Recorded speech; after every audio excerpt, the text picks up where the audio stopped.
ওহীর মাধ্যমে নাজিল করেছেন আল কোরআনুল কারীম। আর আল্লাহ রাব্বুল আলামিন বলছেন, নবী হে আপনি পড়ুন, পাঠ করুন ওই কিতাব, যে কিতাব আমি আল্লাহ ওহীর মাধ্যমে পৃথিবীতে নাজিল করেছি। সুবহানাল্লাহ। এই কোরআন পড়তে বলেছেন আল্লাহ সুবহানাহু ওয়া তাআলা। আমরা কি পড়ি? কোরআনকে বাদ দিয়ে অন্য শিক্ষা অর্জন করতেছি আমরা। হ্যাঁ, শিখেন, ডাক্তার হবেন, ইঞ্জিনিয়ার হবেন, পুলিশ হবেন, র্যাব হবেন, এগুলো আমাদের দরকার, ঠিক কিনা বলেন? এগুলো আমাদের দরকার আছে, কিন্তু এগুলা শেখার আগে আগে আল কোরআনের জ্ঞান অর্জন করতে হবে।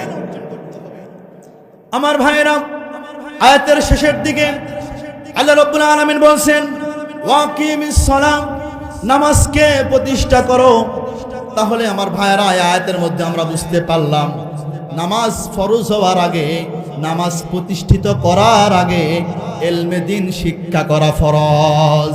নামাজ প্রতিষ্ঠিত করার আগে, নামাজ পড়ার আগে ইলমে দ্বীন শিক্ষা করা ফরজ। আমার ভাইয়েরা, আমরা ইলমে দ্বীন শিক্ষা করব। আমরা রাজি আছেন তো ইনশাআল্লাহ?